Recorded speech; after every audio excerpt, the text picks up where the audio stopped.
A saúde da mulher é um campo vasto, completo, complexo, que abrange desde a adolescência até a menopausa.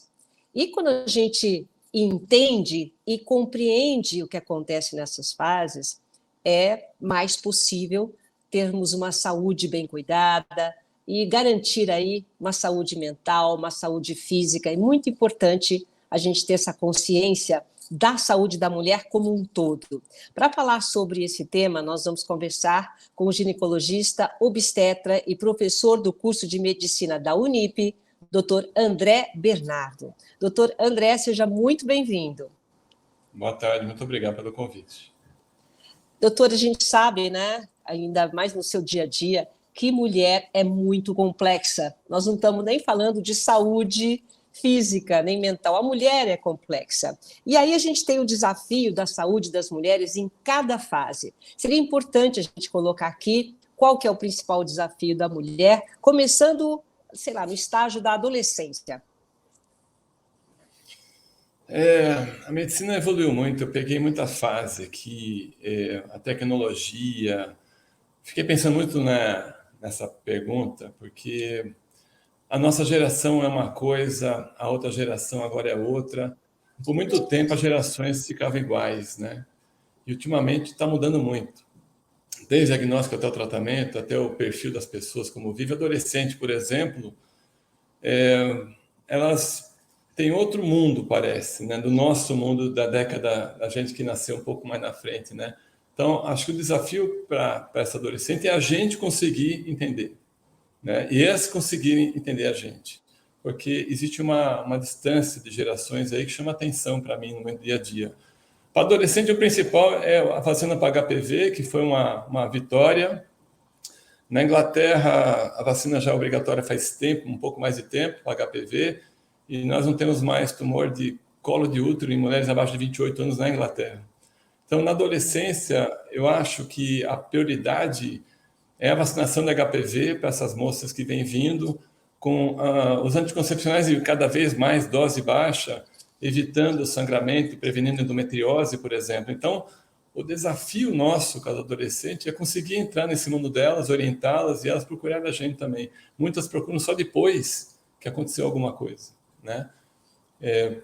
Talvez por difícil acesso. É o que observa aqui no nosso dia a dia. A evolução na adolescência é o anticoncepcional com mais adequabilidade em relação à dosagem hormonal e as vacinas que vieram para melhorar bastante a prevenção de contato com HPV, por exemplo, né? Acho que adolescente é mais ou menos isso. O doutor, também, mas aí começava... Pois não. Pode falar, por favor. Não, antigamente começava cedo, né? A menina menstruava e se já tivesse uma vida, já tivesse relação sexual, já tomava a pílula anticoncepcional. Ainda é esse procedimento? Porque a pílula tem muito hormônio, né? Então, não sei, você estava falando aí de uma adaptação, de descoberta. Nossa geração também teve essa coisa, né? As pílulas eram de alta dosagem, tinha estradiol com 30 miligramas, 30 microgramas. Então, hoje você tem pílulas com bioidêntico, que é pílula igual ao hormônio que o ovário fabrica. Então, nível parecido que o ovário fabrica, com progestágenos com melhor qualidade, melhorando a estética, o cabelo, a pele. Então, você menor o fluxo, menor risco de endometriose, cólica menor, mais qualidade de vida, menstrua quando quer. Não tinha um esquema estendido quando você talvez, vamos pensar em a gente, né? Não tinha essa não descer menstruação, né? Então, hoje você tem um esquema estendido que faz não menstruar, você tem mais liberdade de viajar, de passear, de fazer um estágio, não ter menstruação fora, né, de um lugar inadequado. Então, a dose melhorou. A pílula não é uma coisa ruim, como falam muito mal, né? É bonito falar mal, parece, mas é uma evolução a pílula, né? Tem que saber usar, tem que individualizar o tratamento. Cada pessoa tem o seu risco, benefício. Não existe a internet generaliza muito, né? Então, não pode nada, não pode tudo, não é bem assim. Então, o método contraceptivo mudou muito. As moças, hoje em dia, antigamente, o que você fazia, né? Transava, tinha relação, Papa Nicolau todo ano. Já desde que tinha relação, já tem que ter Papa Nicolau. Isso mudou também, com a visualização de quando evolui para o câncer, o HPV. Viu-se que não precisa colher tanto Papa Nicolau em pacientes muito novos. Você até faz um falso tratamento, um tratamento inadequado, uma idade que às vezes sozinho ia curar o problema e não teve que intervir. Então a gente via muita intervenção desnecessária na adolescência, porque a imunidade da mulher com 19, 17 anos é diferente de uma moça de mais idade, né? Então até isso mudou. O Papa Nicolau vai ficar após 24, 25 anos de idade com prevenção, porque a imunidade da moça mais nova é diferente. Então, assim, a orientação na HPV, a vacina, pílulas de melhor qualidade, até os DIUs, né? A gente cada vez mais caminha para métodos de longo prazo em paciente adolescente, porque um filho nessa fase, algumas querem nenê agora, tem paciente que é nova e quer nenê tão cedo, mas não é o que a gente observa. A maioria quer ter filho, que é programado depois dos 30. Meu pré-natal aqui no consultório, por exemplo, é 35 para frente, né? Pré-natal de 40 anos de idade, tenho 5 para nascer agora esse mês e 44 anos de idade. Então, método de longo prazo, porque a pílula, você vai tomar quanto tempo a pílula? Vai tomar 30 anos de pílula? Aí eu concordo com você, tomar muito tempo de pílula não é tão bom. Mas um adolescente, a gente sempre visa pílulas de baixa dosagem, um tempo razoável, ou botar mais de longo prazo, que são os DIUs, são os LARCs, que a gente chama na ginecologia, né? Mais de longo prazo. O implante, os DIUs tanto de cobre como de hormônios, que algumas marcas que tem no mercado muito boas hoje em dia, né? Então, o que mudou foi, não vou falar em liberdade sexual, que sempre teve, tá? Mas sim, as pessoas se permitem mais, têm mais intimidades. Vou falar de nossa época, mas eu sou novo ainda, né? Mas antes pegava na mão, saía para namorar, depois tinha uma intimidade maior.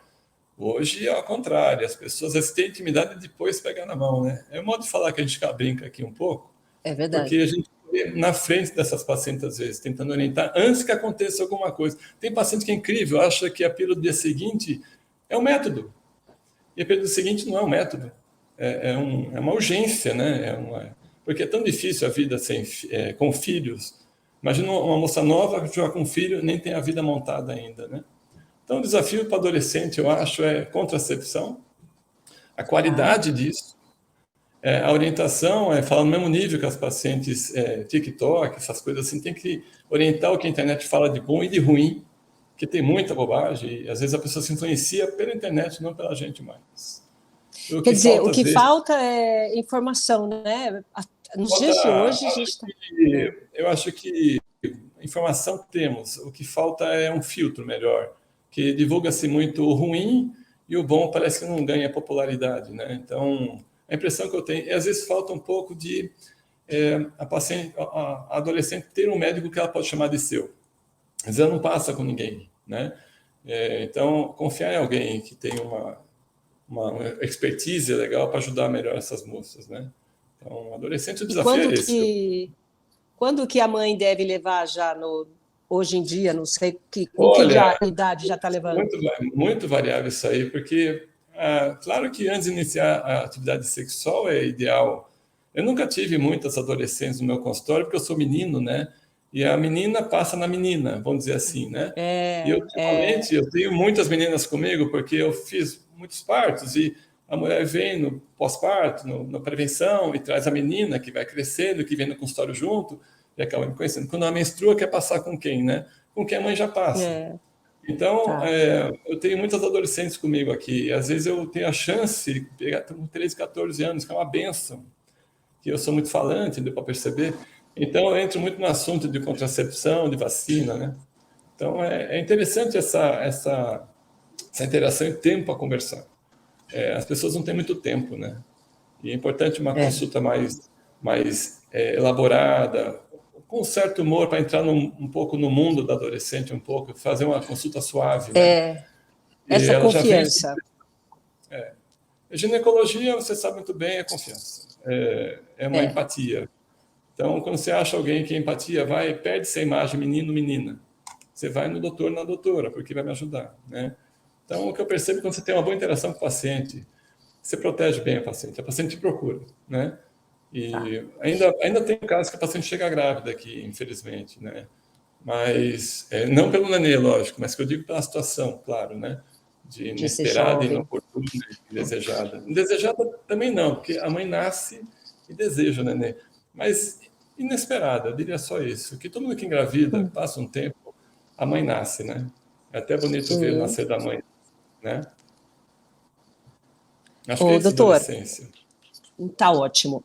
Daqui a pouco a gente fala da outra fase. Eu queria entrar, que aí as outras fases, quer dizer, a saúde da mulher em si, pelo que você falou, a gente pode até falar sobre isso para continuar a pergunta. Pelo que você disse, o que mudou principalmente, doutor, são os recursos, os tipos de remédio, os procedimentos. Às vezes precisava fazer isso, agora não faz mais. Então, existe uma evolução da medicina em relação à saúde da mulher, é isso? Existe uma evolução em vários sentidos, né? Tempo menstruais, vamos pegar por sintomas da mulher. Sintomas menstruais. Hoje em dia, menstrua se quiser, né? A gente sabe que a menstruação hoje é um fluxo sanguíneo. Qual a finalidade de ter um fluxo sanguíneo, né? Só para marcar que não está grávida. Ponto. O resto é só deletério, perde sangue, perde ferro, fica um pouco anêmica até. O sangue vai pela trompa, cai lá dentro da cavidade Cólica. abdominal, cólica, fica uma semana desagradavelmente com dor, socialmente, culturalmente, fica, né? Então, o sangramento, isso evoluiu. A gente sempre busca não ter sangramento ou sangrar cada vez menos. Você deve ter ouvido falar sobre isso, né? Ou botar um Mirena, Não, ou eu, botar um eu DIU. acho que fui uma das primeiras a fazer isso. Eu Não fui no lançamento menstruava, do não. Mirena em 98, eu fui entrar na fábrica do Mirena em 98, na Shelling na época, né? Então, foi um boom o Mirena, eu acho. Eu não posso falar da marca, o DIU de hormônio ou de progestágeno, né? Que é o CIO, que chama, né? Então, esse foi um boom. Agora veio a evolução do DIU um pouco menor, que com levonorgestrel também, só que é um pouquinho menor para outros menores e gente que gostaria de sangrar uma vez por mês. Então, o sangramento mudou. A gente pegou uma fase que era obrigatório sangrar porque limpava o útero. Limpava, não sei o que, limpava o que falavam isso, as nossas avós, né? É bom menstruar para limpar. Hoje mudou. Hoje o sangramento é ruim. Se a mulher tem moça nova, tem muito sangramento, a gente fica com medo de endometriose. E tem a obrigação de proteger essa moça para daqui a 10 anos, não quiser engravidar, ela estiver bem na saúde da pelve dela, né? Então, em relação ao ovário, a gente bloqueia o ovário para proteger tumores de ovário também. Então, anticoncepcional oral, que a gente fala às vezes mal, né? Protege o tumor de ovário, por exemplo, né? Então, da mama, a mama evoluiu muito, assim, em diagnóstico, tanto dos tumores, o tratamento de câncer de mama. Então, nossa, foi uma explosão, uma coisa linda que aconteceu. Doutor, vamos aproveitar então, já que você tocou no assunto, falando, né, agora a gente vai ter o Outubro Rosa, Eu né? falo Você pode demais, falar um desculpa pouquinho aí. então dessa prevenção do câncer ao longo da vida, né? O que a mulher realmente tem que fazer? Vamos lá. Bom, em relação ao tumor de colo do útero, é sabido que o HPV, novamente, é um causador importante do câncer de colo. Então, o Papa Nicolau, que é o básico, é um bom exame de triagem, por exemplo, ainda é feito e vai ser por muito tempo ainda feito. É importante fazer a cada 2 anos, pelo menos, né? Anual, quando você tem uma troca de parceiro ou teve um HPV pregresso, que você está em evolução da doença, né? Então, Papa Nicolau, o PCR, para pesquisa de HPV, por exemplo, é um teste que você faz com cotonete vaginal e pesquisa a presença do DNA do vírus do HPV.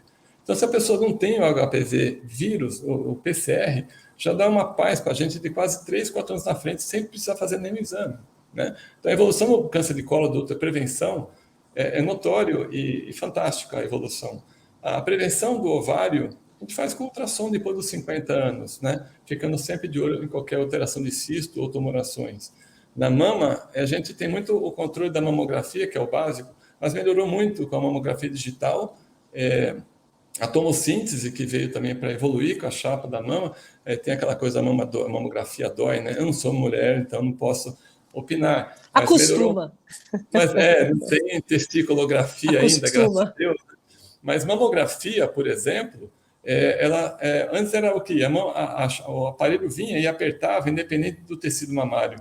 Hoje a própria mama dá resistência que o aparelho para de apertar. Então melhorou muito a dor também, trazendo os pacientes para fazer o exame com mais tranquilidade, né? Ressonância é um exame que a gente reserva para casos selecionados, tipo ressonância de mama, por exemplo, né? Para quem tem próxima mamária, para quem teve um tumor antigo, que é uma ressonância um pouquinho mais específica. Mas a mamografia ainda continua. A cada 2 anos, a cada anual, depois dos 40, depois dos 50, a cada bianual, né? Existe uma controvérsia até onde vai a mamografia. até os 70, 65 anos. Isso é muito individualizado de cada paciente, tá? Então, prevenção seria... Ultrassom não entra como prevenção, mas ultrassom é bom sempre para ver o ovário. A gente usa muito o recurso da mamografia depois dos 40. E o Papa Nicolau, sempre que você tem a oportunidade de colher, depois dos 25, é interessante fazer ainda. A pesquisa do PCR no HPV é notória também, como foi uma alavancada na prevenção do câncer de colo do útero, né? Lógico que esses são exames, mas a gente, numa consulta, orienta muitas coisas outras mais. Tipo, cuidado com o parceiro que você tem em relação, preservativos, doenças infecciosas sexualmente transmissíveis, né? Infecções sexualmente transmissíveis, ISTs, por exemplo. Não só HIV, mas hepatite C. Olha quanta coisa, né? Numa coisa que você pode ter numa paciente. Então, você tem que prevenir doenças infecciosas, infecções genitais, né? Então, gonorreia, clamídia, sífilis, que está em epidemia de novo, nunca acaba, a sífilis nunca acaba, parece, né? Olha... Doença boba, tratamento fácil, está sempre endêmico, impressionante, né? Por causa da falta de proteção na relação, né? Talvez orientação.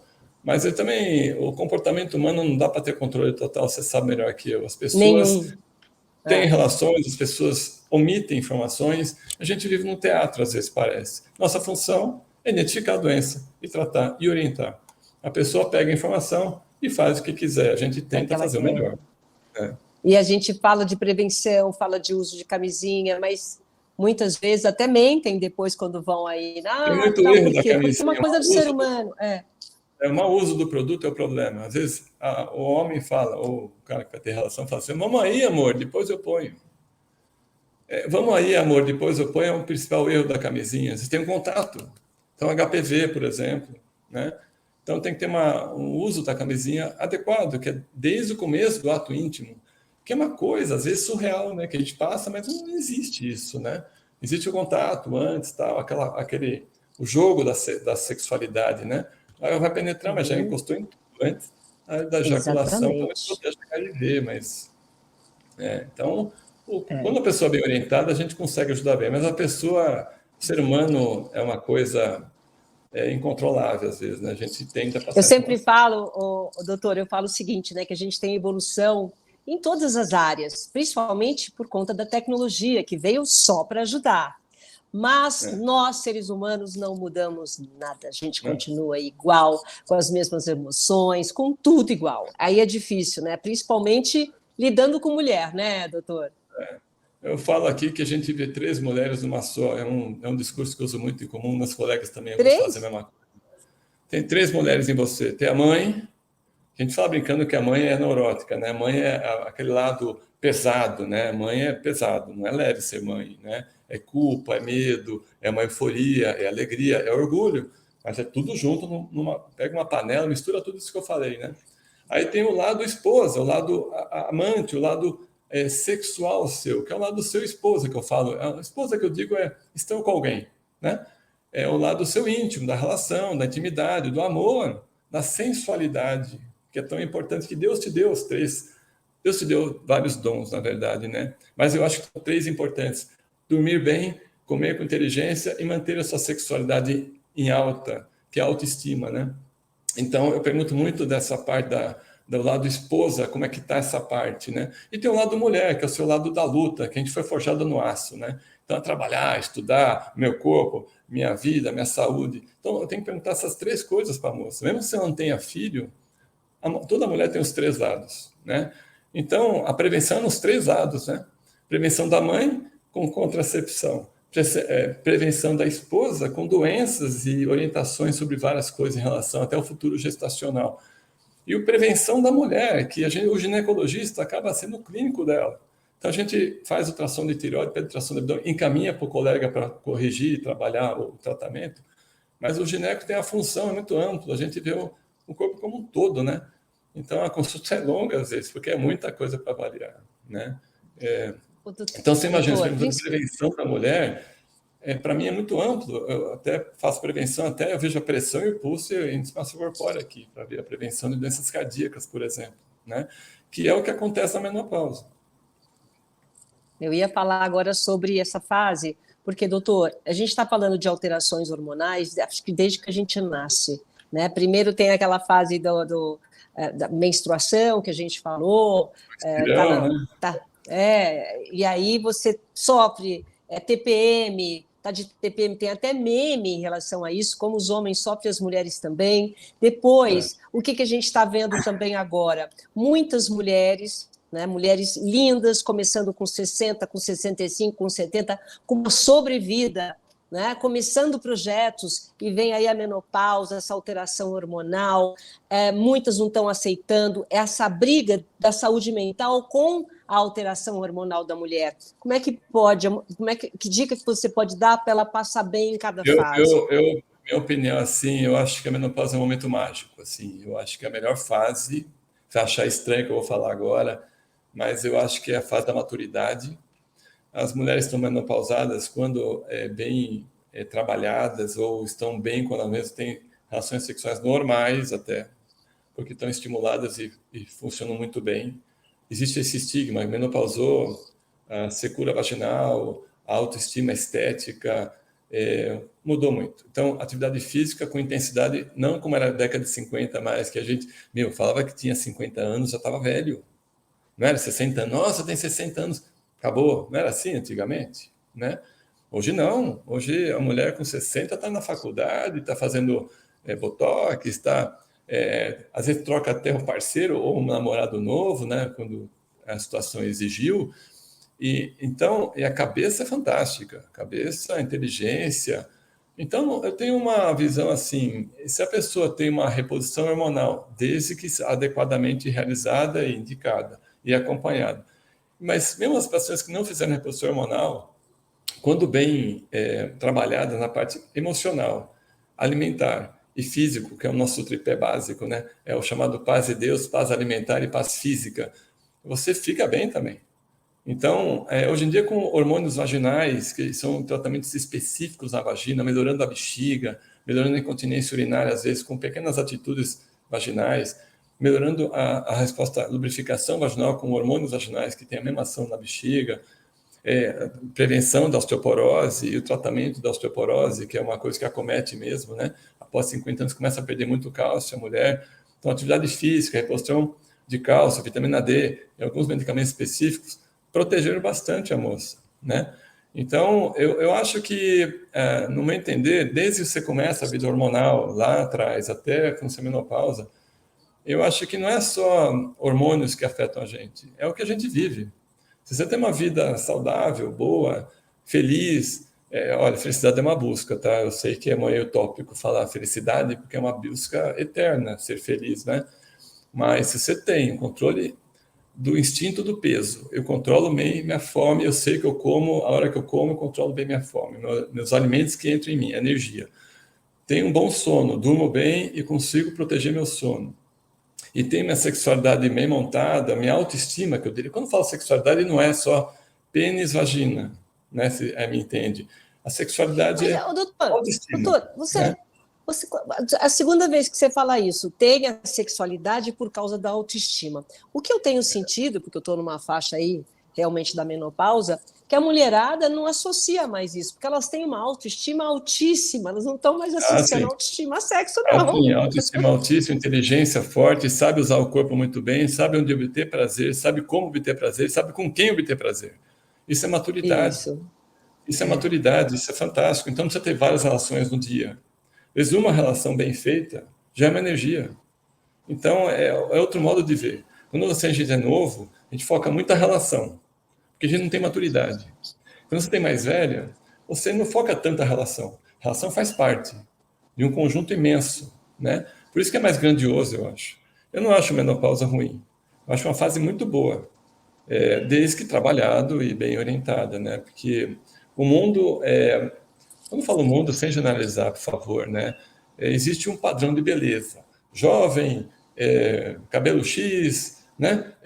Sucesso com 20 e poucos anos. Passou dos 40 para a mulher parece que é o fim, né? E o homem ao contrário, não tem esse papo aí que o homem depois dos, sei lá, 40, nossa, né? Eu não vejo assim, eu acho que quanto mais velho, melhor, no sentido espiritual até, e a sexualidade barra sensualidade, ela tem uma evolução, tem que ser trabalhado, orientado, Claro. ajudado, Não numa consulta, talvez, mas um dia a dia com as pessoas, né? É Então, um assim, todo, né, doutor? como melhorou muito a prevenção, melhorou muito os tratamentos de estéticos, vamos dizer assim, de prevenção. Melhorou muito o tratamento muscular com academias específicas, com nutrólogos, né? Teve uma reportagem hoje, minha esposa mandou no TikTok, um cara que tirou o negócio de idoso lá, ele tem 60 anos, o cara de Florianópolis, não sei se você viu isso aí. O cara mais bombado que não sei o que, cabelão, nem parece um cara de 30 anos. Ele tirou o negócio do idoso para pegar para no estacionamento, né? Ele tem 60 anos, tudo modelo e tal. Então as pessoas estão mudando. Envelhecimento é Então, espiritual, não é mais físico, parece, né? Tem gente que com 30 anos é velho já, né? é Então, verdade, é verdade. Então, as principais dicas para manter esse estilo de vida, prevenir, poder, né? Estamos vivendo aí, tem gente com. Eu tenho uma amiga, por exemplo, a mamãe com 82 é uma menina, sabe? Então, o que você dá de dica aí para a gente ter, você principalmente sabe prevenir que doença? eu vou ter uma aula de sexta-feira que estava montando assim, sobre sexualidade no idoso barra velhice, né? E são os tabus que tem, né? Que é o HIV aumentando muito nessa faixa etária, pessoas com demência com sexualidade, Olha só. idosos que têm atividade íntima, às vezes não muito adequadas nessas instituições, tipo asilo, e idosos que fazem também bullying com os cuidadores. Então, tem alguns problemas também na faixa etária, porque parece que perde limites, né? E ainda é uma análise mais psicológica. Por que perde Tá. limites, será? Talvez porque O, passou tudo não, e passou fantástico, tudo. tem muita coisa. Muita coisa O, o, para dout- analisar. o doutor, para a gente encaminhar já para o final, que eu sei que você está aí no meio das consultas, né? A mulherada Não, esperando. fique em Em paz. Eu relação. vou para o funcional daqui a pouco. Essa, Vou para o funcional daqui a pouco. Fazer é agachamento, isso. essas coisas tem que É fazer, isso né? aí, é isso aí. 4 anos já. Exercício físico. Eu sempre falo, doutor, que exercício físico é vida e é o segredo da juventude. Eu corro há 20 Principalmente, anos. né? Em todas as fases, né? Eu corro há 20 anos, faço funcional há 4 anos e tem que fazer, senão não dá. A gente fica louco, né? É até bom para a alma. E não, só para a gente encerrar, então, em relação à pesquisa, à educação médica, né? Que está contribuindo para melhorar a saúde das mulheres, esses tratamentos, coisas específicas, essa fase de pesquisa. Então, a gente está bem avançado? A toda hora tem um lançamento novo e a busca por algo novo às vezes não é tão boa. O busca do novo às vezes faz esquecer uma coisa mais velha que é ótima.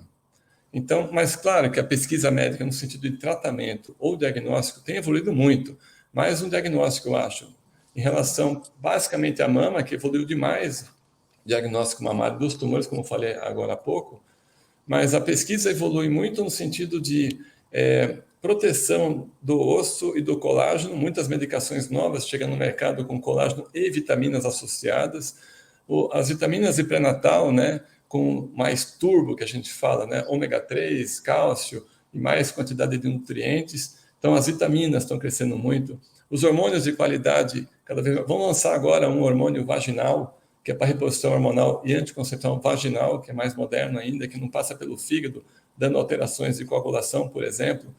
Então, a evolução é que nem carro, né? Tem agora a moda do elétrico, por exemplo, né? Que está evoluindo. Então, tudo está evoluindo. O que ontem eu falei já não é mais verdade depois de amanhã, porque a medicina é uma coisa que vai mudando conforme o tempo vai passando. Então, a gente tem que estar sempre constantemente olhando essas inovações, né? E a gente vai sempre botando a par os pacientes também. Por isso que é importante muito, eu vou aqui elogiar o trabalho dos propagandistas, que nunca falam deles, né?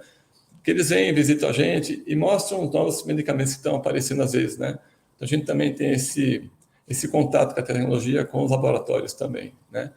Mas a vacina evoluiu muito, medicações hormonais evoluíram cada vez mais, doses e qualidade, e os exames pouco invasivos diagnósticos. Por exemplo, vai chegar um mês que vem, eu acho, um aparelhinho que chama EndoSure, americano, que você põe na barriga, tipo eletrodos, que identifica endometriose. sem fazer Olha. videolaparoscopia, pela onda elétrica do intestino delgado, você identifica se tem irritação ou não devido à endometriose. Então, muitas coisas vão surgir com um diagnóstico precoce de uma patologia desagradável, que é a endometriose, por exemplo. Né? Então, é muito... Professor, rapidinho, o chip da beleza, você é a favor? O gestrinona, ou o chip da beleza, é proibido no Brasil o uso disseminado como está, porque não tem um padrão o chip. Né? Não quero falar quem está no mérito, não sou contra, a favor, por favor. Para a ginecologia não tem um fator benéfico. Ele é muito usado, como você já falou, para beleza, porque ele antagoniza alguns hormônios e melhora muito a estética. Mas a longo prazo, o uso dele é deletério. Fígado, degradação hepática, e você não sabe a dose ao certo que ele libera todo dia. Então, a gente tem muita insegurança com esse produto. Né? Na parte ginecológica, ainda está evoluindo, eu acho que vai evoluir. Americanos é liberado, tanto é que vem de lá, né, o gestrinona. Né? Entendi. Então, tem pessoas que usam visando a estética. Mas eu não tenho nada contra quem usa. Só meu usa no ainda. Tá bom, uso, né? Doutor, super obrigada. Obrigada pelo seu tempo, adorei. Eu acho que foi um tempo curto, mas deu para a gente falar sobre vários temas. Muito obrigada, viu? Se eu falei alguma coisa fora do contexto, me perdoe, que eu sou meio falante também, né? A gente se empolga um pouco. Nada. Né? Foi ótimo, tudo muito reflexivo, né? A cabeça de médico é diferente. Muito obrigada, viu? Obrigado, Deus acompanhe todo mundo aí. Obrigado, viu? E para você que acompanhou esse nosso encontro até agora, só lembrando que ele fica disponível nas nossas plataformas. Até a próxima.